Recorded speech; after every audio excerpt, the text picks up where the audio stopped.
Welcome to the bold analysis. Oscar Sudi, the Kapseret Member of Parliament, today organized a church fundraiser in Kapseret, and several leaders attended that meeting. And in that meeting, Didimas Baraza, a Member of Parliament from Bungoma, emerged and made a statement that I would want all of us to hear, to get here.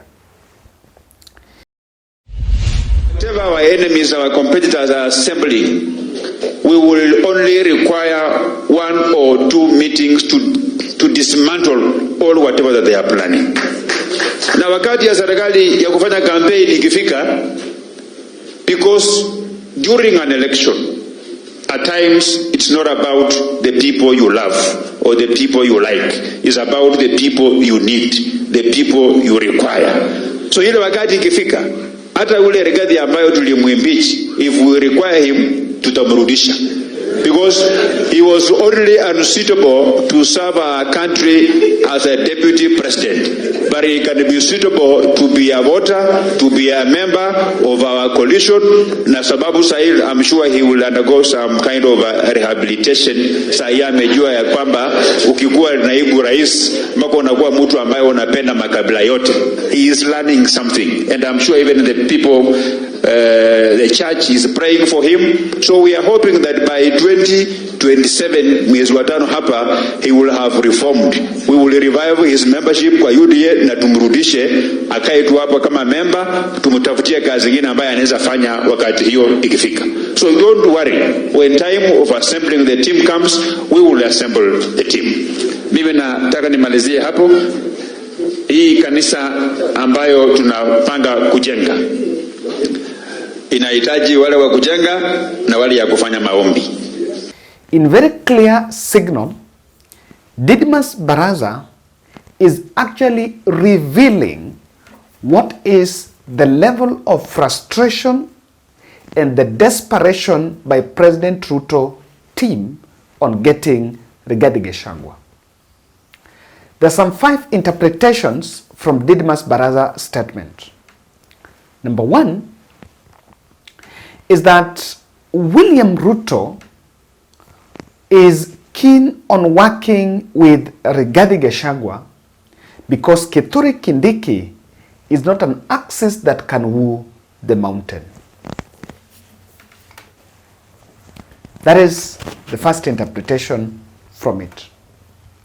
That even as they try to attack Rigathi Gachagua, Kithure Kindiki cannot be an axis to replace Rigathi Gachagua. The second point,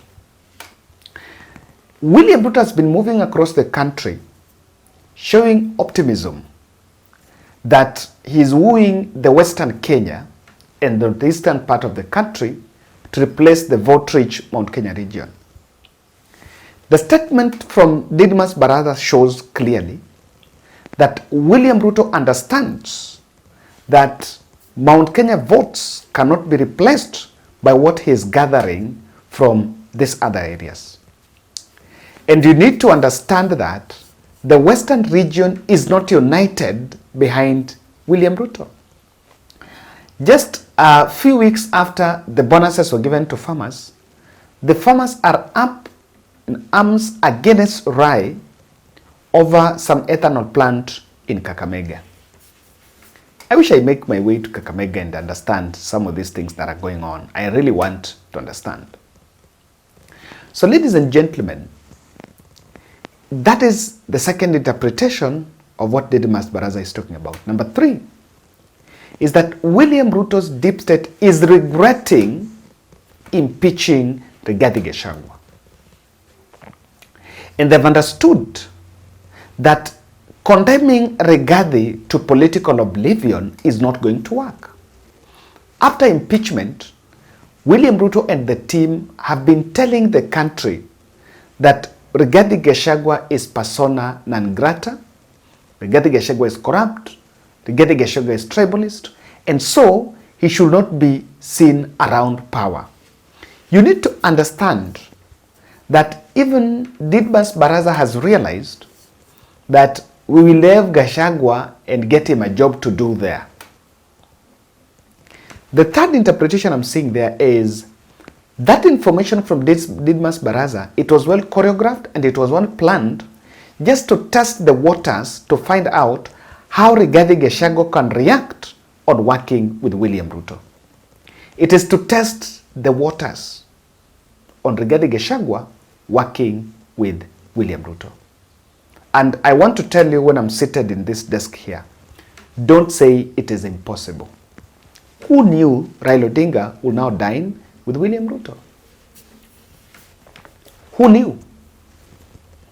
And I'm going to pay attention to a reaction not even from Rigathi's side.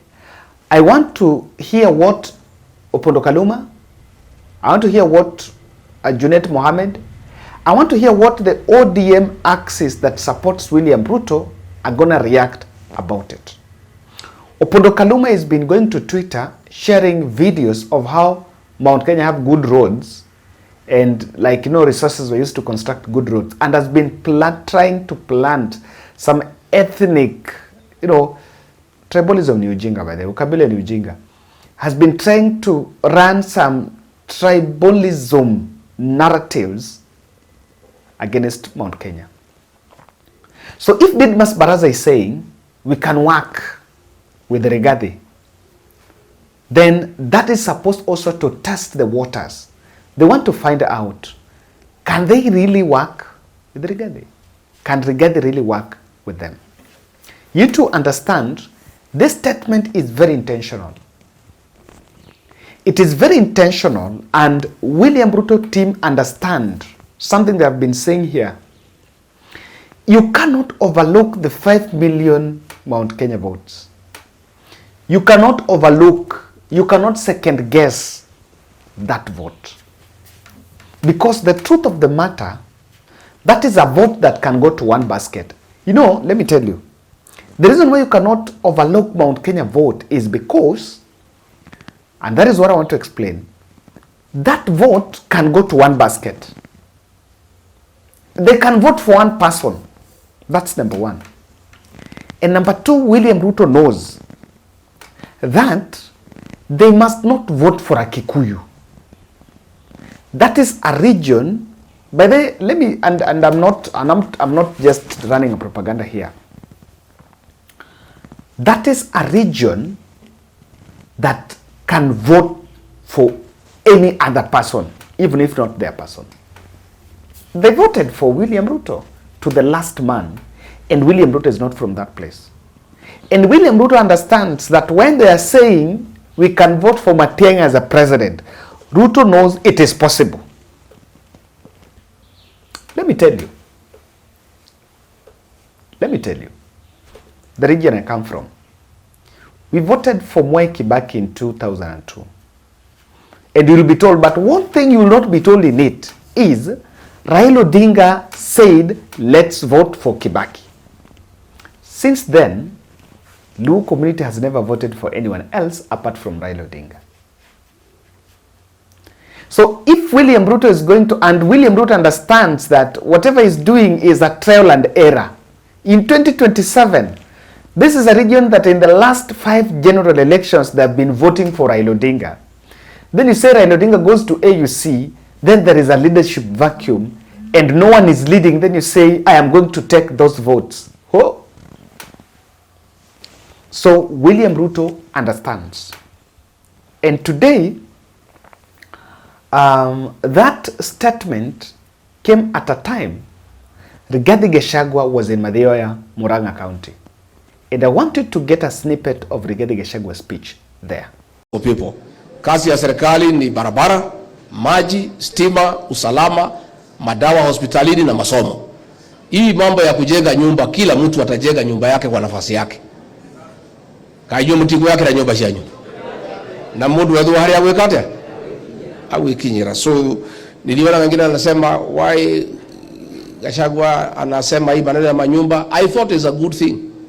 Mpaka niliingia pale nikajua ni biashara. Ni watu wanajifaidisha kwa hiyo programu ya nyumba na kuumiza wafanyikazi, both in the private sector and the public sector. And I want to give a commitment to all workers in the Republic, both in the private and the public sector, that we are seized of the matter and the magnitude of the crisis that faces our workers in the country after their payslips were raided and they have been denying the purchasing power. And that is why our economy is having a challenge. And we'll do whatever it takes, not only to rescue the payslip, but to restore its dignity, because that must be done. Sisi shida yetu na William Ruto na serikali ni ahadi za uongo. That is our problem. Mambo ya uongo, Bishop. Tuliahidi hawa watu wote wetu ya kwamba bottom up economic transformation agenda ni ya kuweka pesa kwa mfuko ya kila Mkenya. Instead, ile kidogo walikuwa nayo kwa mfuko, serikali ikaingia kwa mfuko ikato. Si ndio ilifanyika? And that is why there is a problem. Na ndio tunasema hii maneno ya uongozi ya udanganyifu ni mambo ambayo hatutaki. And Kenya is a democracy. Tusipigiwe kelele ya kwamba tumeamua, tumedanganywa. Kwa sababu sisi ni watu tumesoma, sisi ni watu werevu. Na mjinga akierevuka, mwerevu wako wapi? Ako mashakani. Hao watu wamerevuka. Tulikuwa tunaongea mambo ya bodaboda, wakatemwa. Sasa nimeona tena wamerudishwa. Same script. Kusanya vijana ya bodaboda, kuwapatia 1,100. Hiyo vijana ya bodaboda wamechanuka sana. Turauga jogu ndegati kuona ke? Na ng'ombe ndegakue na ke? Sisi tunasema, na nimefurahi sana pale hebu jana, watu ya eneo hili ya Mlima Kenya wamesema wale wanataka kuja kutuletea pesa, mkuja na pesa mingi, tuko na haja naye. Lakini kuja kukemea, kusomea na kutukana viongozi katika mlima haiwezekani. Sasa hiko kijana alikuwa ametumwa kutoka Rift Valley ya kuja atukane JB Muturi. Akaambiwa na wewe, leteni ile pesa mko nayo, alafu mtoka mfanye nini? Mambo ya kutukana viongozi wetu hapa mlima, kuja kuwasomea, kuja kuwakemea haitawezekana tena. When you listen to Rigathi, there is something that is so keen about it. Number one, Rigathi is so keen on that new political party and is not rushing on it. And I want to tell you why he's not rushing with forming it. When you rush about it, you must rush when you have the numbers. And you must get the right time to move. It can still be too early to move. So Rigathi is looking at an element of timing. There is an element of time. He still wants to give William Ruto time and see what goes. Number two, the IBC is not constituted. And remember, after forming the political party, the next activity you should actually be having is registering members and asking people to register as voters. A vote registration drive. That is one thing they must look up for. Then the third issue where I'm seeing that party has not been formed is fishing for that party itself. Rigathi have three options. Rigathi have an option of creating, of adopting a party that is already existing. That is Democratic Party, that one for Justin Muturi that was said.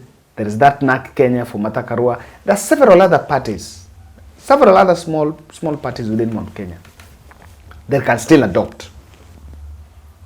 And then rebrand the party and become the party leader. But that also have a challenge, because the ownership of that party, if you don't own it, if it belongs to Muturi, then it means that party can collapse anytime.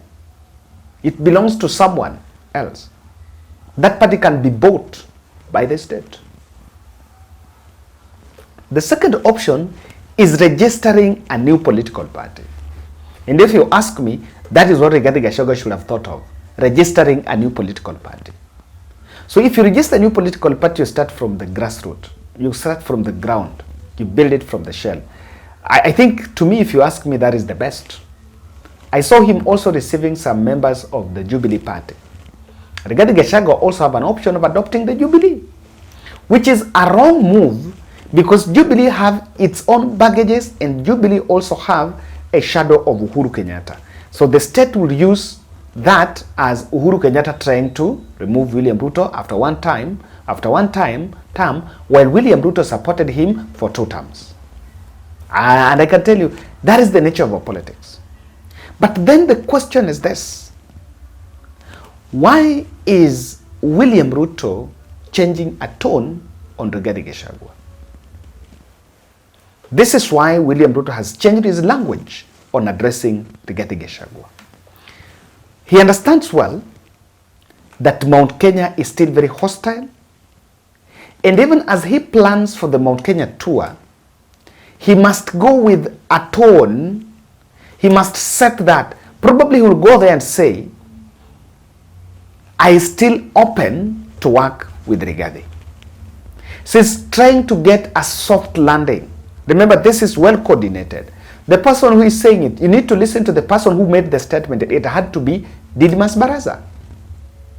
And Didimas Baraza comes from Western Kenya. The other day he was in Western Kenya and that mission flopped. So the reason why his opening is saying that is he wants to go to Mount Kenya for a political tour. Kindiki was heckled yesterday in Embu. Kindiki was in Nyeri, the reception was very wanting. So he's creating that space so that he would actually find an opportunity, well, to do the Mount Kenya tour.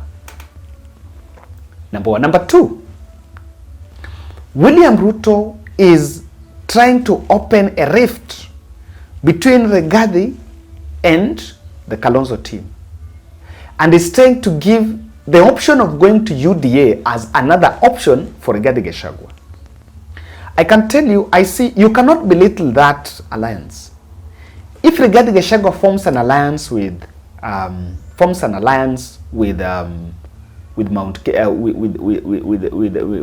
Kalonzo, and probably he chooses to endorse a ticket that he's not in it, I want to tell you with that, and Raila Odinga goes to AUC, this Luo Nyanza will not be inherited by William Ruto. This Luo Nyanza will be a swing vote. If you adopt Matian'gi and Matian'gi takes Kisii, you will take all of Kisii. And with Matian'gi ballot, if you get a ticket from Ukambani that is being supported by Kikuyu and then you have Matian'gi this side, I want to tell you, William Ruto will only have one region, Kalenjin. These other regions will remain a swing vote for him. And when you are fighting, you are facing a candidate from Mount Kenya, you cannot risk having a swing vote. If you have Mount Kenya facing a candidate being backed by Mount Kenya, the 5 million votes in Gema, you cannot second guess that vote. So Rigathi Gachagua is opening, William Ruto is opening that. And lastly, the last other objective why William Ruto is talking about Rigathi Gachagua on that context is a clear move, and is understood that Kindiki is not going to be his deputy, and he still wants to maintain a deputy from Mount Kenya. Maybe he's trying to look for this other side, he cannot get a running mate. He's still thinking of getting a running mate from Mount Kenya. Ladies and gentlemen, that is my take. I want to read your feedback. What do you think about Didimas Baraza's statement? Thank you.